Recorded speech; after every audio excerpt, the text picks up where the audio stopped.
and entered my laptop in the projector room. The light reflected off the screen, illuminating the first 2 rows of the empty classroom. I glanced down at my phone, and I see that in 10 minutes, I get to teach my first college course. More importantly, in 10 minutes, my personal quest, one driven out of spite, will be complete. You see, my quest started my senior year in high school in 1989.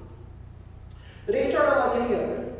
Get up with the butt crack of dawn, carpool to school with a friend, walking out to Whitesnake, get to my first class, and be bored to death, counting down the hours until I get to go to lunch and play euchre with my friends. Euchre was a mainstay of lunches ever since freshman year. But today's conversation at lunch was different than our normal philosophical debates about movies, sports, and girls. Today, my friends were discussing if they were going to go on a senior field trip to a local university. Now, this was different because I didn't even think about this field trip, as I wasn't invited. I decided to go speak to the guidance counselor to correct what must have been a clerical error. I remember walking into her office with the seafoam green walls. To this day, I hate seafoam green. It's just not a great color. I sat down and asked her about the field trip, and she explained to me that that trip is only available to kids who are going to go to college. And then she proceeded to tell me that I'm just not college material. What does she mean I'm not college material?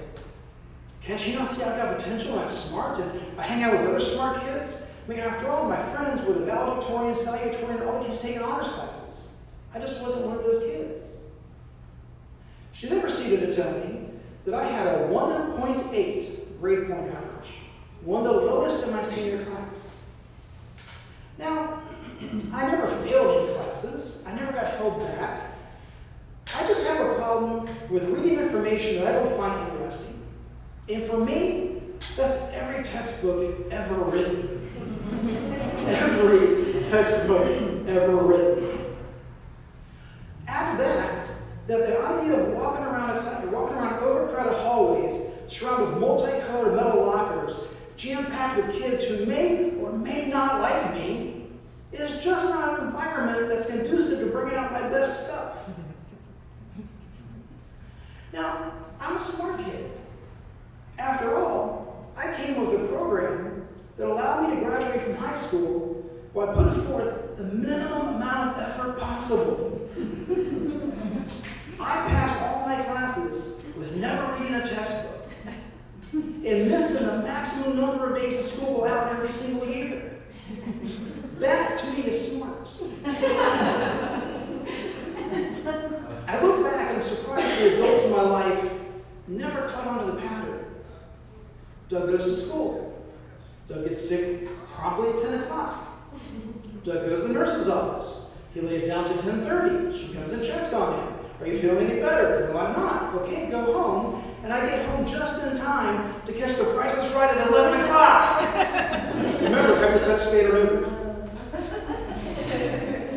I remember sitting in her office. I was seething in the sea of seafoam green. And I thought to myself, I'm going to prove it wrong. I'm going to go to college. As a matter of fact, I'm going to teach at college.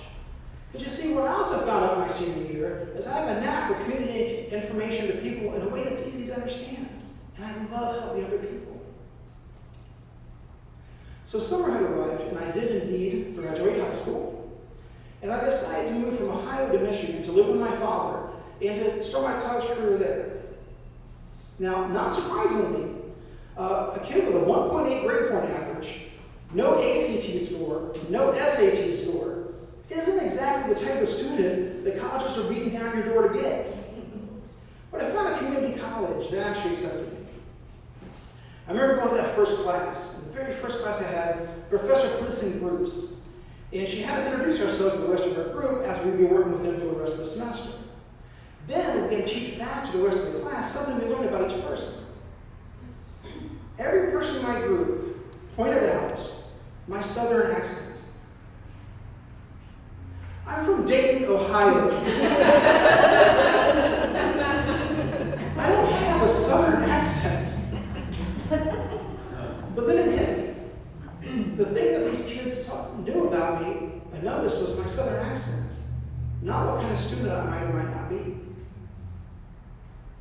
My first year of college was very difficult. I didn't have good study habits. I had no study habits. In working in this group, it became very clear that to be successful, I'm going to have to start reading textbooks. I struggled the first year, but I got a little better and better all along. I went from being a C and D student to being a B and C student. By the end of my first year, I figured out the cadence of college. I started developing a new program on how to be successful. That's when my father told me that we're moving back to Ohio. Now, I was able to transfer from my school in Michigan back to a school in Ohio where a lot of my high school friends were already enrolled. For the first time in my life, I was going to get to take the same classes as my friends, with my friends. Now, I found out this is both a blessing and a curse. It's a blessing to be surrounded by people who care about you and want you to be successful and would help me study. We would have study sessions together, sometimes at Young's Dairy over ice cream at 2 o'clock in the morning, other times in our apartment drinking bottles of Boone's Farm. And $1.25 for a giant bottle with a screw-on cap, every poor college kid can afford that. But it was also a curse, because it would come to taking tests. And I would look at that white paper with the black font staring me back in the face. And I would know from our study sessions the answer is C. But the day was kind of hot. And for that matter, the red light, he's got some potential too. My friends would get 98 on the test, and I would get 85. No matter how hard I studied, I'm just going to be the test takers as my friends are. School was easy for them. It wasn't easy for me. Several times I thought to myself that maybe that guidance counselor was right. Maybe I'm just not college material. But my own stubbornness and my friend's support, I didn't quit. And I graduated college with a 2.59 GPA. Then it hit me. To teach at college, you have to have a master's degree. All right, 2 more years of school. So I found a master's program where you didn't have to take tests, you didn't have to memorize information, you didn't have to regurgitate data, you didn't even have to take the GMAT to get in. That's right. I have a master's degree. I've never taken an ACT, an SAT, a GMAT, or any other standardized test in my life. But that's another story.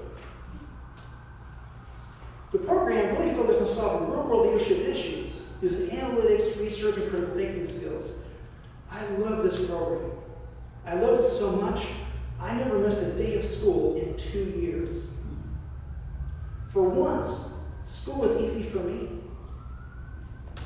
And I graduated my master's program with a 3.98 GPA. Takes me back to that autumn day in my class, right before my first program, Pro 495, Career Development. In this program, I can help adult learners identify their strengths and help them find careers that will allow them to play their strengths every single day.